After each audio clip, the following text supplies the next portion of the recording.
Hello friends, today we will discuss about the Selenium session and Java programming. So how we can write the basic Java programs. Let me explain this. So basically these are the primitive data types that we want to discuss in today's session. Let me explain how we can, what all are the data types in Java. Give me a moment.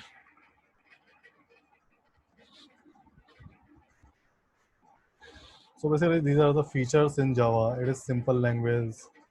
It is a robust language interpreted, and simple means that it is very simple language. Like easily we can define the parameters, we can execute the programs, we can create the classes, and with the help of object, we can do each and everything. We can access the functions. Inheritance concept is there, so it is a very simple language. It is robust. Robust means hard to break.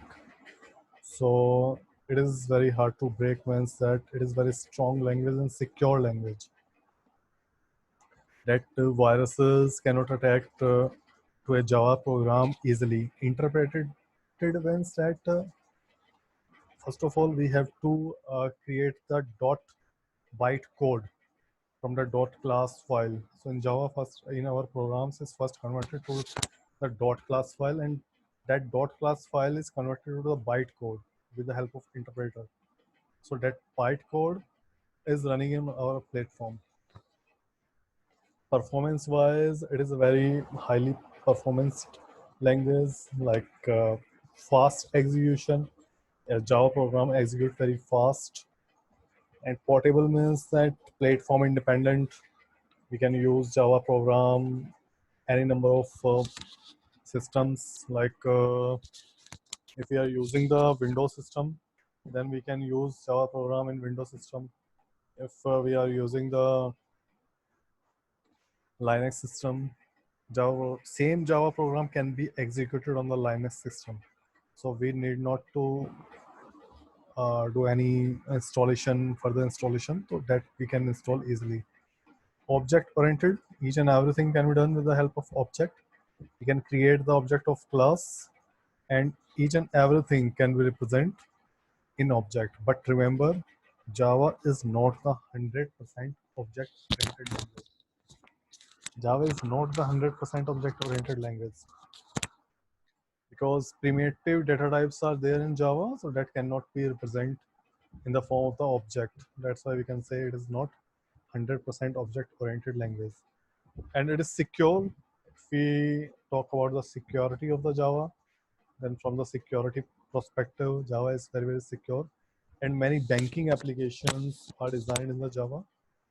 We can say if a bank is designing their application in Java language, now you can understand what Java security is provided by the Java. So I will take a separate session for this security chapter. Distributed means again, it can be run any platform. Now we will discuss uh, about the primitive data types. There are 8 primitive data types in Java: byte, short, integer, long, and byte memory as 1 byte it will occupied. What is the size of the byte data type? Short data type occupied 2 bytes, and I have also written the range of it. What is the range of the byte? -32768 to 32767. Integer data type occupied 4 bytes, so range will increase because 4 bytes we are providing. Obviously, we can store a large number of the integer. So when we should use the byte in our program and when we should use the integer in our program. Suppose we are designing an application, telecom application, in which we want to store the number of phone number of any customer, then obviously we cannot use the byte, because 1 byte and range is -128 to 127. We cannot use the short because customer number is of 10 digits, and 10 digits integer number cannot be stored in a short type of data. Obviously we can use integer long, we can use, The float we should not use because it would be an integer number. Float and doubles are basically it is a decimal numbers. Boolean is a true or false. It will occupy two conditions, whether a given condition is true or a given condition is false. So if we talk about the true and false condition, then it will obviously always store in the Boolean data type. Character is a data type. We can store a single character. Let me now show you how you can in the programming. I will show you.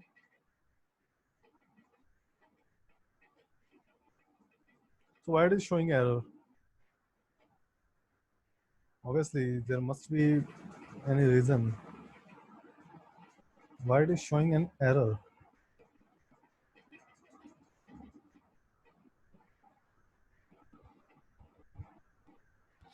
This is unexpected. Let me delete this. So if we put any unexpected curly parentheses in our program, then it will show an error. Always remember. Now, first of all, I will tell you how we can write a command for our program. So double slash is a single line command. If we write this double slash, this is a single line command.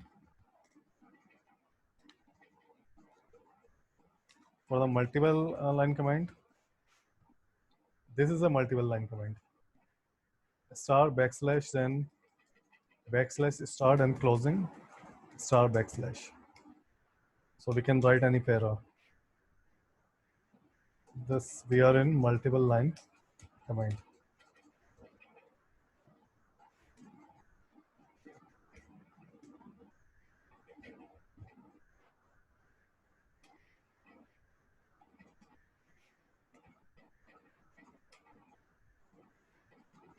So these are star backslash star is a multiple line of command.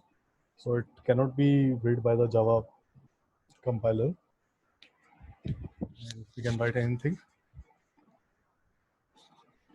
Now integer data type. This is an integer data type. If we want to store a long number into this, then it is not possible. Why it is not possible? Because of the range of the integer data type. If you look at this slide, then it is clearly mentioned that range of the integer data type is this one. So we cannot store a number beyond this limit. This is the final minimum limit. This is the final maximum limit. If we want to store the bigger number, then we have to use long data type.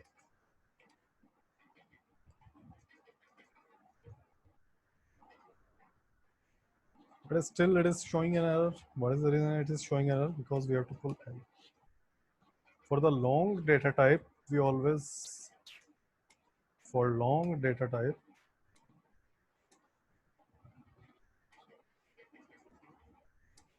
we always put in double backslash. Sorry, at the end of the number.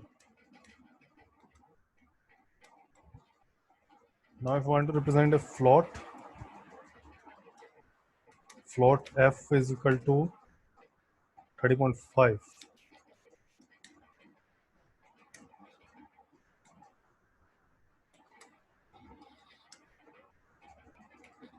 Now why it is showing error? Because for float we have to put f. Now if we run our program, it will easily execute. So it is showing 30.5. So for float we can easily we should write this f. So let me open this notepad, and in this notepad I will tell you that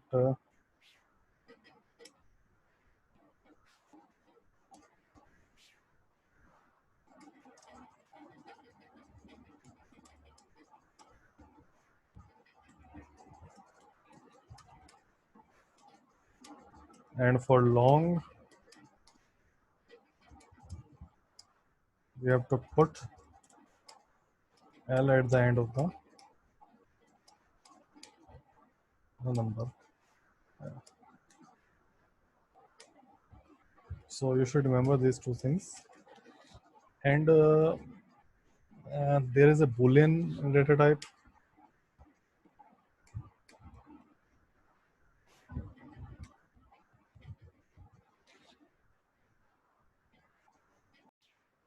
So for Boolean, BOOLEAN, Boolean B is equal to true. So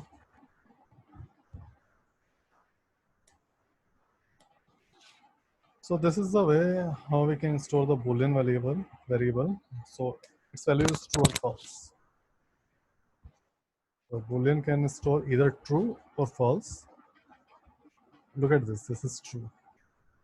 So one thing, if I will write B in caps, so it is showing error. It is not a Boolean type of variable. So in Java, each and everything is case sensitive. So for the declaration of the Boolean, we have to use B in small case letter.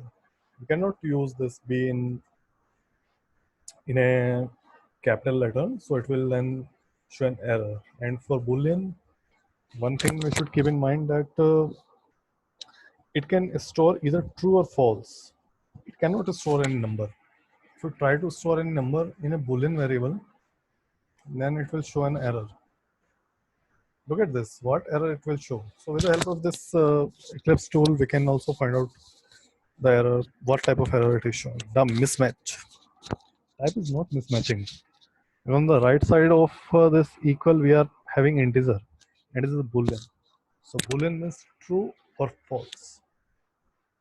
Either true or false.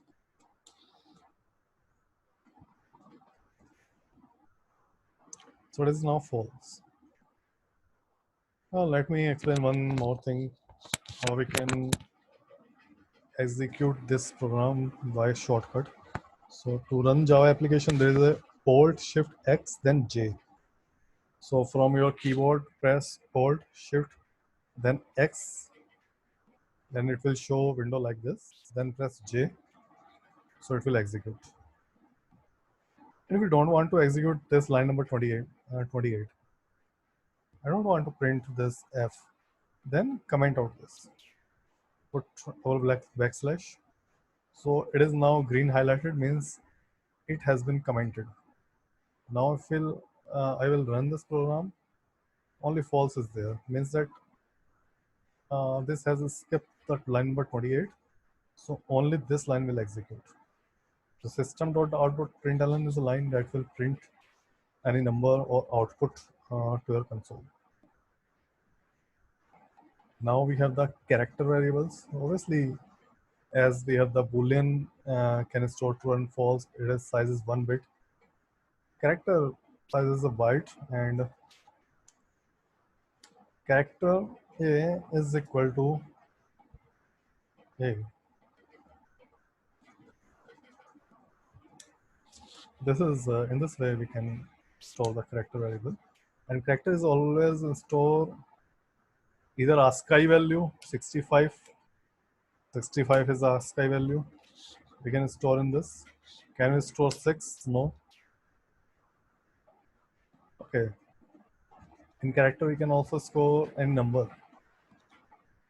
So, but if you want to store any character, then we have to use single quote, and in that single quote, we can write any character. And it should be a single character, not a string. We cannot use double character. If we will use a double character, then it will show the error. Look at this error.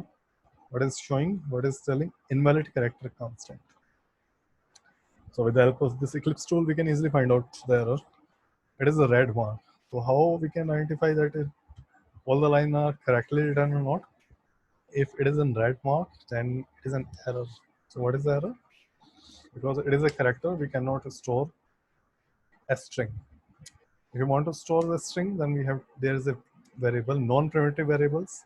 This string is not a primitive variable. It is a non-primitive variable. String name is equal to Rahul.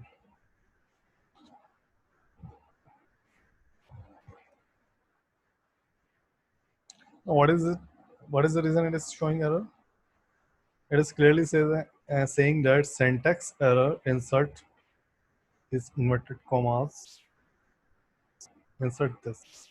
This is a statement terminator to complete this statement. So at the end of each statement, we have to use the statement terminator.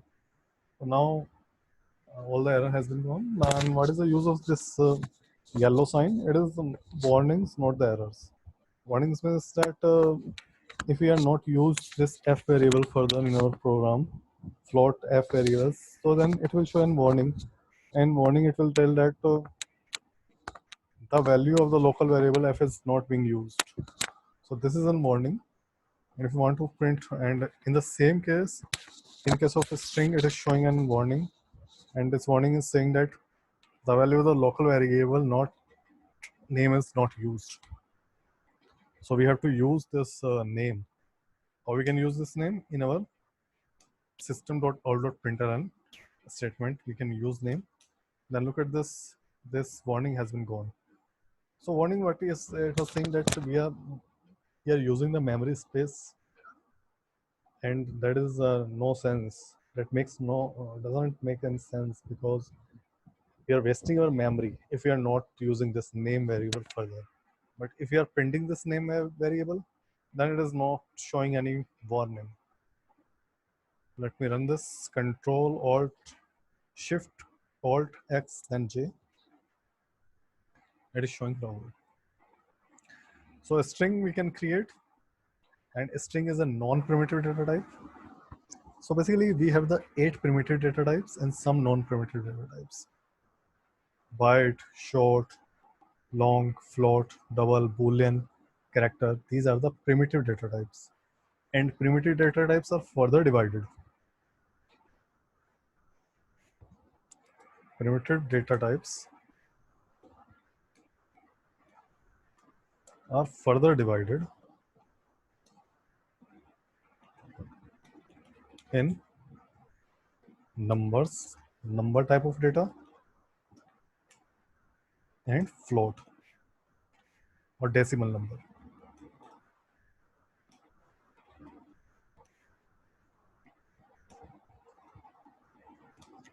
Decimal number is float, and here number we can say that it is integer. Sorry, I is in case of variable or data type. In Java data type, I always should in a small letter. It cannot be in caps letter. So in integer, I should be small, and long or long L should be in small. So all these are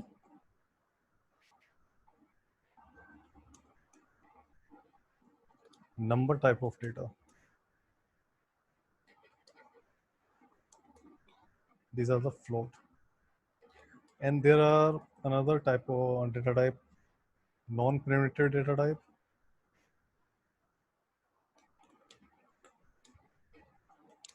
These data types are like classes,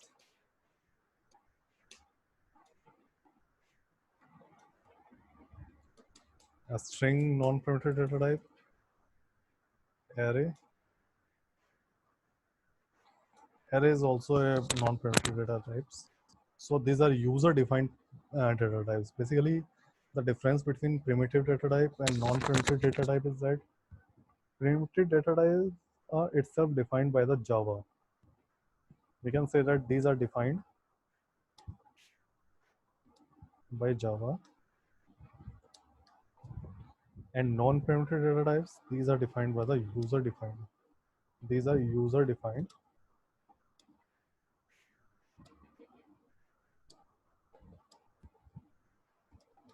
These are the user-defined data types, and these are defined by the Java. So now I think that for further, I will explain data types whenever we would be doing the programming. Now let us discuss something about the operators. In Java, we have these type of operators. Uh, so these are the type of operators in Java: arithmetic operator, plus, minus, multiplication, division, modulus operator. This is incremental operator, plus plus. This is decremental operator. We have the assignment operators, equal to. Whenever you want to assign some data type, a number like integer a is equal to 10. So integer a is basically a variable. So what is variable? Variable is a container that can contain anything. So it is like a container. And if we use equal to 10, then 10 is stored inside a.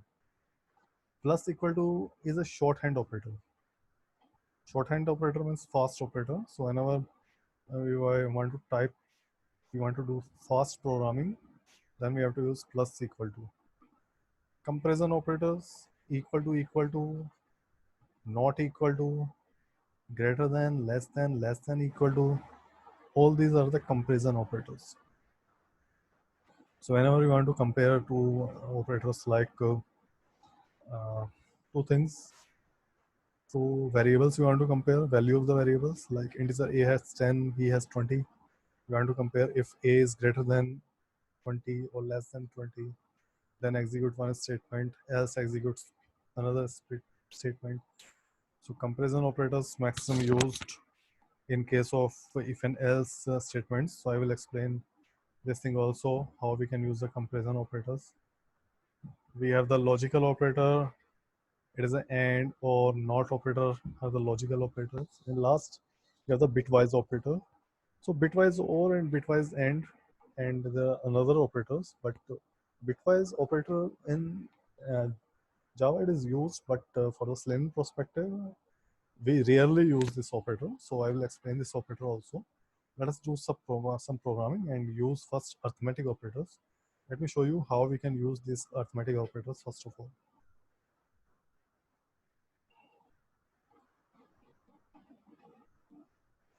So let us set up this program. So arithmetic operators are, let me show you in this comment. So plus,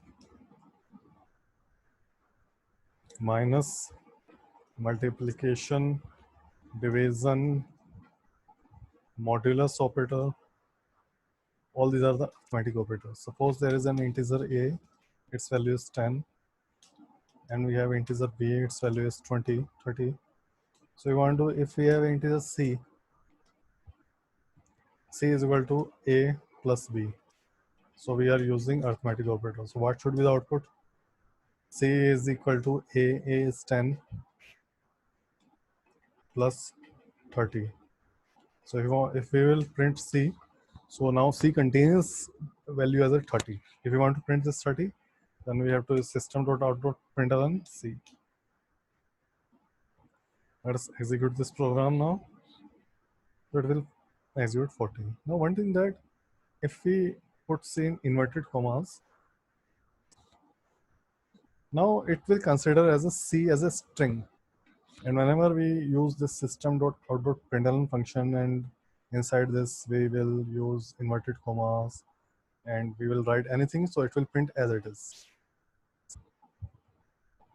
So it will print c as it is.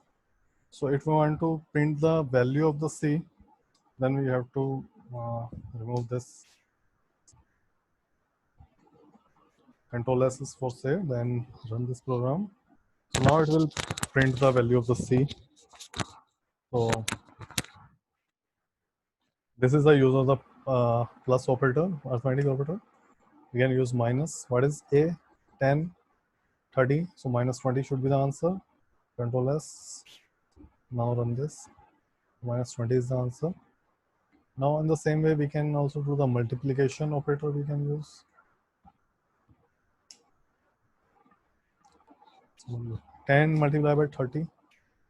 So basically, we have to use here multiplication operator.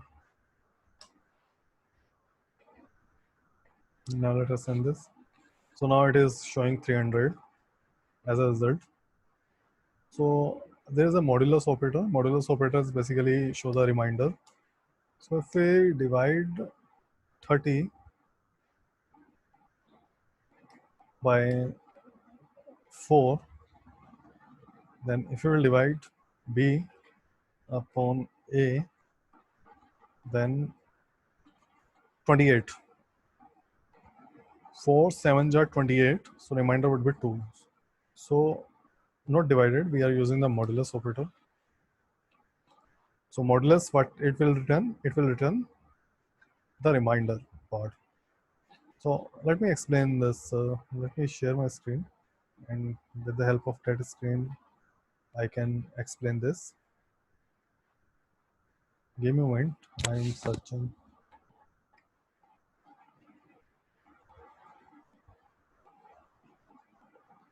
So basically, if A is equal to 30, for example, and B is equal to 4, and if we are doing 30 modulus, this is modulus 4, means that it will divide, first of all,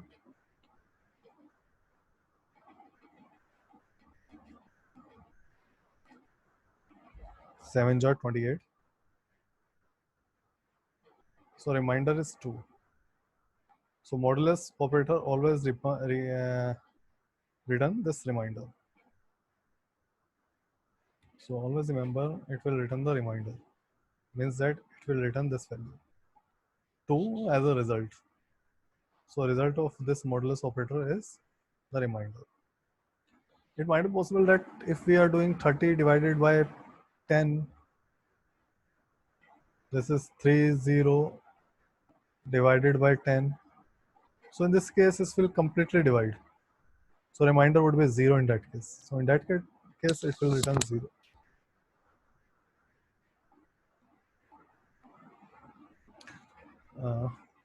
So in this way, what should be the response in this case? It should be 2. Let me run this. So it is returning 2 as a result. Okay, so in this way, it can return 2 as a result. So this is the use of the modulus operator. So it is very important operator. So whenever we have to write a program to find out the even and odd numbers, then we can use this operator. Or primitive prime numbers we have to find out. Then we will use these numbers. We have to check whether this number is completely divided or not. So in both cases, even an odd number finding and a prime number finding, we have to divide a number with another number, and we have to check what would be the remainder. So I will tell you the logic. I will also explain the basic programming also.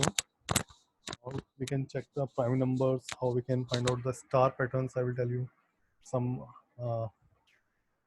how we can write the star patterns.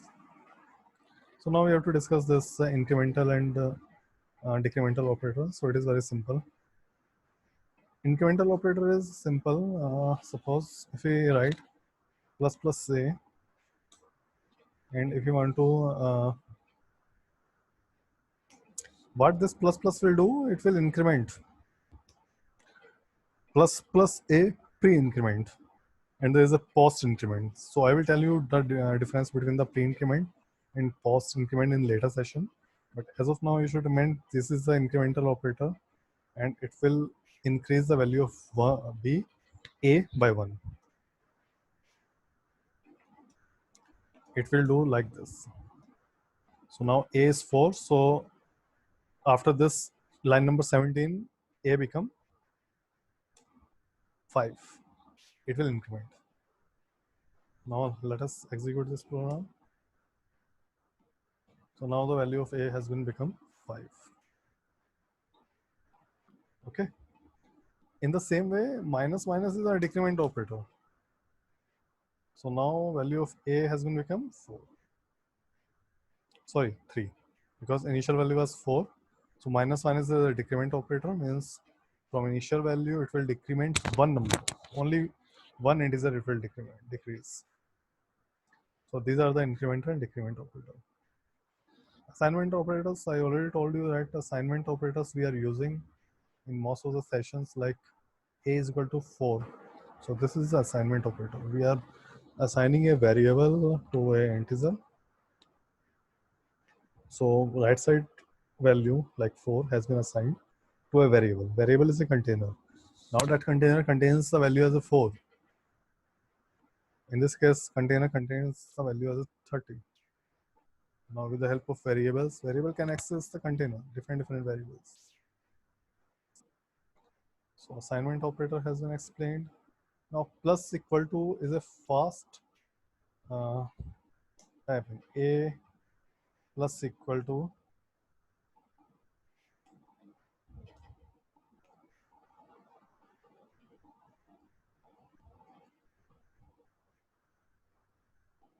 no, what is the meaning of this a plus equal to 3? There's a fast typing because in our keyboard plus and equal to in the same key. Only shift we have to press while pressing the plus. Okay. So it is same as a is equal to a plus 3. So now what would be the value of a? A previously was 4. Now it will become 4 plus 3 is equal to 7. Now if you want to print the value of a, it should be 7. Let us run this program.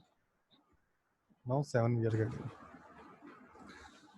So this is a, in the same way we can use minus, sorry.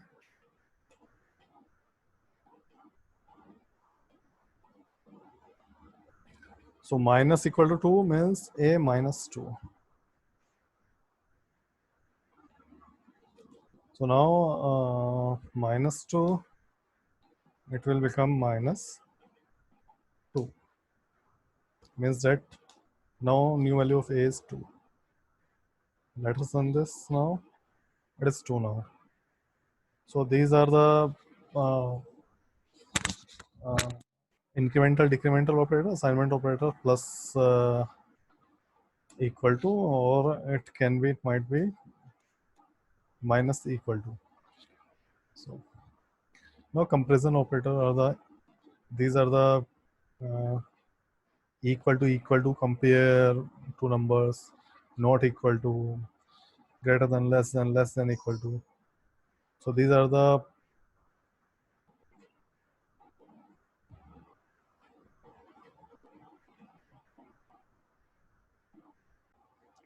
so now we have to discuss about this comparison operator. Now let us discuss with this with the example of the programming. So I will tell you in this program what is the use of the if and else conditions. And with the help of these conditions, I will explain these operators.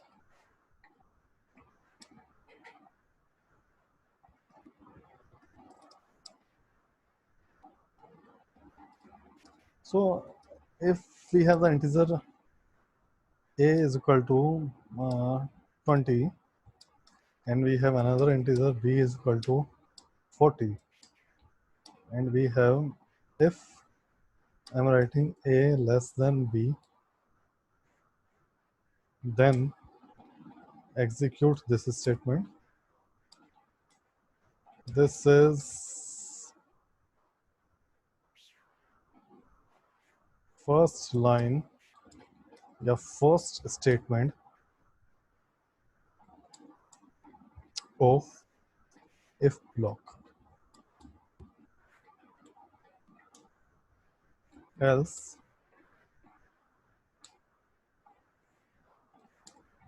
you have to write, this is first statement, the first line of else block. So now let me explain how if and else work.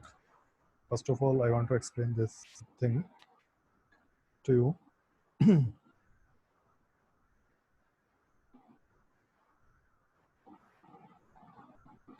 So how if and else will work is very simple.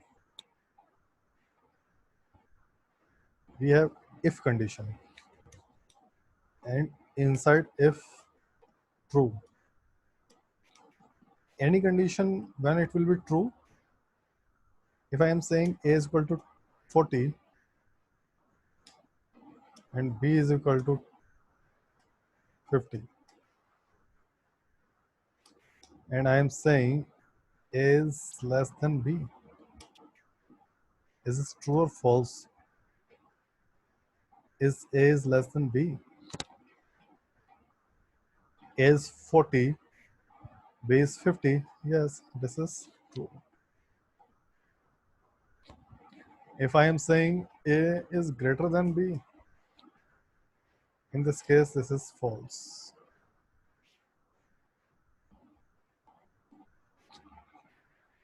Is a is greater than b? 40 is greater than b? No, it is false. I am saying a is equal to b. No, this is also false. This will return false.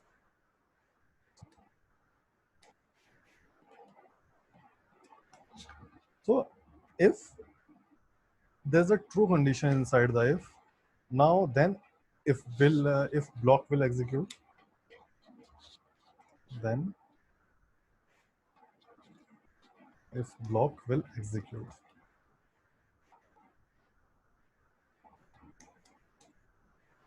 And if this is a false, what happen if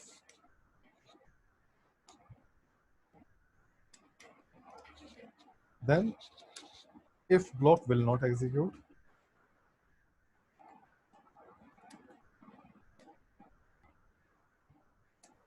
and control will move to else block, or else block will execute.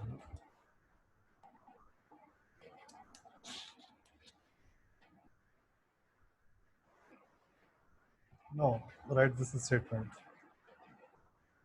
This is the basic concept of the if and else block. Let me highlight this one.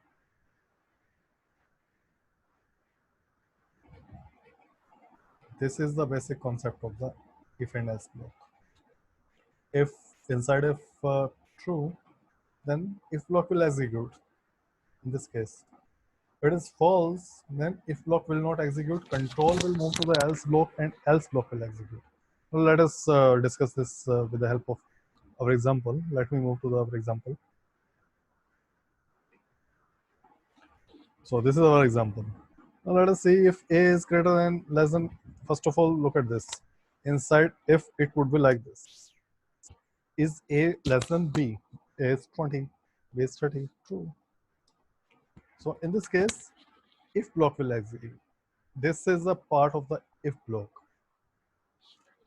After if there is a statement, that would be the part of the if block. And it is a part of the else block. Now what would be the output? This is the first statement of this if block. Let me execute this, and this is the first statement of the if block. Now if I will change this as another assignment operator. So with the help of assignment operator, we are basically comparing the two variables. So that is the role of the assignment operator also. Now it is false. Now it is false, and so if it is false, then it will execute this second statement. So let me run this program and show it again to you. So now this is the first line of the else block. Now what will happen if I will write the next line, second line in this statement? Like if I will say this is the second line of else block. Now let us run this. Oh, it is executing all the statements after the else block. Now what will happen if this condition is true and we have another line in this?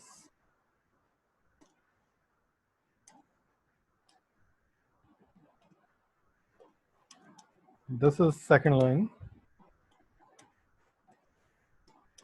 in if block. Now look at this. It is showing red compile time error. What is the meaning of this compile time error? Why it is showing this? System errors token else delete this token. Now what is the meaning? This error comes because we have to put this open braces and close braces after if statement. Conclusion from this discussion is that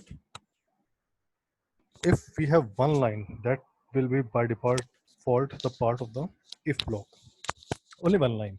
If we have the more than one line, then we have to put this curly braces with if block as well as with else block. Look at this. Now,